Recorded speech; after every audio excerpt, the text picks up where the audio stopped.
नमस्ते, मैं डॉक्टर सतीश पत्की। मैं आईवीएफ के क्षेत्र में 35 ईयर्स से ज़्यादा कार्यरत हूँ। तो आज हम बात करने वाले हैं डोनर एग आईवीएफ प्रोग्राम की।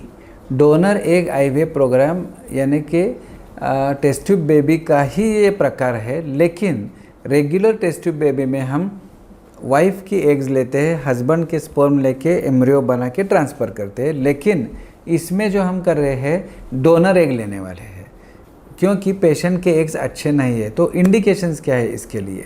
कौन सी कपल्स में ये डोनर एग प्रोग्राम इस्तेमाल करते हैं? तो डोनर एग के लिए बेसिकली समझो, अगर पेशेंट की उम्र अगर अबव 45, 46, 47 ऐसे है। दूसरी चीज़ ये, ऐसे पेशेंट में स्त्री बीज बनने की, एग्स बनने की क्षमता है वो कम हो चुकी है। यानी कि समझो AMH वैल्यू बोलते हैं उसको, एंटी मुलेरियन हार्मोन। AMH की वैल्यू अगर बहुत कम हो तो इसका मतलब उनका स्त्री बीज बनाने की क्षमता कम है। तो ऐसे पेशेंट में एग्स मिलने का चांस संख्या से भी, क्वांटिटी से भी कम है, क्वालिटी से भी कम है। तो एम्ब्रियो बना के ट्रांसफ़र किया तो सक्सेस नहीं हो सकता। तो ऐसे पेशेंट के लिए डोनर एग की हम ट्रीटमेंट करते हैं। दूसरी इंडिकेशन, अगर समझो कोई पेशेंट ऐसे उनको जन्म से ही ओवरीज ही नहीं है उनके शरीर में, उसको बोलते हैं टर्नर सिंड्रोम। तो समझो उनके शरीर में ओवरीज ही नहीं तो इनको पीरियड भी नहीं आता है, यूट्रस अच्छा है उनका लेकिन एग्स नहीं बनते। तो ऐसे पेशेंट में डोनर एग लेके भी हम आईवीएफ की ट्रीटमेंट कर सकते हैं। उसको डोनर एग आईवीएफ हम बोलते हैं। तीसरी बात, कोई पेशेंट ऐसे रहते हैं यंग है लेकिन ओवरी की कार्यक्षमता कम हो चुकी। क्यों कम हो चुकी? क्योंकि प्रीवियस सर्जरी की वजह से, ओवरी का सिस्ट हो, ऑपरेशन हो, या ओवरी का पार्ट निकाल दिया हो, या एक्टोपिक प्रेगनेंसी प्रीवियस हो, उससे ट्यूब ओवरी निकाल दी है, उसका सप्लाई कम हो चुका है। तो ऐसे पेशेंट में अगर पेशेंट की उम्र भी ठीक है लेकिन पीरियड बंद हो चुका और AMH वैल्यू कम है, तो ऐसे पेशेंट में हम डोनर एग इस्तेमाल कर सकते हैं। चौथी चीज़ ये है, अगर आईवीएफ हमने एक कपल में ट्राई किया और करते समय जब हमने पेशेंट के वाइफ की एग्स लिए और उसमें दिखाई दिया कि eggs quality is extremely poor, उनके खुद के एग जो है वो अच्छे नहीं है, तो ऐसे पेशेंट के लिए डोनर एग हम लेते हैं। तो डोनर एग की सिस्टम कैसे रहती है?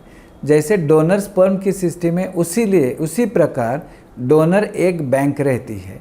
उसमें पहले हम प्रोफाइल सिलेक्शन करते हैं, यानी कि उससे वो जो पेरेंट होने वाले हैं उनका प्रोफाइल और ये प्रोफाइल मैच होना जरूरी है। फिजिकल प्रोफाइल यानी कि लुक कैसा है, skin colour, hair colour, colour of the eyes, ये सभी मैच करते हैं। Blood group. दूसरी बात यह है, उनका सभी इन्फेक्शस स्क्रीनिंग होता है। जो डोनर रहते हैं ना एग्स देने वाले, उनमें कुछ disease like HIV, infective hepatitis C, ये सभी का स्क्रीनिंग करते हैं।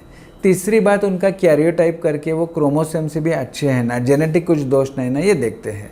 और ये करके फिर वो डोनर को इंजेक्शन देके उनके एग्स निकालते हैं। वो एग्स भी फ्रीज कर सकते हैं बैंक में, और वो eggs we can use it later on. तो एग बैंक्स आजकल निर्माण होने वाली है। जो ART बिल आ गया है उससे ART बैंक निर्माण होने वाले हैं विद इन शॉर्ट टाइम। तो बैंक से हम एग मंगवा सकते हैं पेशेंट के लिए, और वो जो डोनर एग्स और हस्बैंड के स्पर्म मिला के एम्ब्रियो बना के फिर थैली में ट्रांसफ़र करते हैं। इसलिए कोई पेशेंट को अगर पीरियड नहीं हो या उनमें ओवरीज नहीं हो, very elderly patient, even post menopausal patient, menses बंद हो चुके हैं, पीरियड बंद हो चुका है लेकिन फिर भी वो मदर बनना चाहती है, तो डोनर एग लेके हम इस्तेमाल कर सकते हैं, प्रेगनेंसी हो सकती है।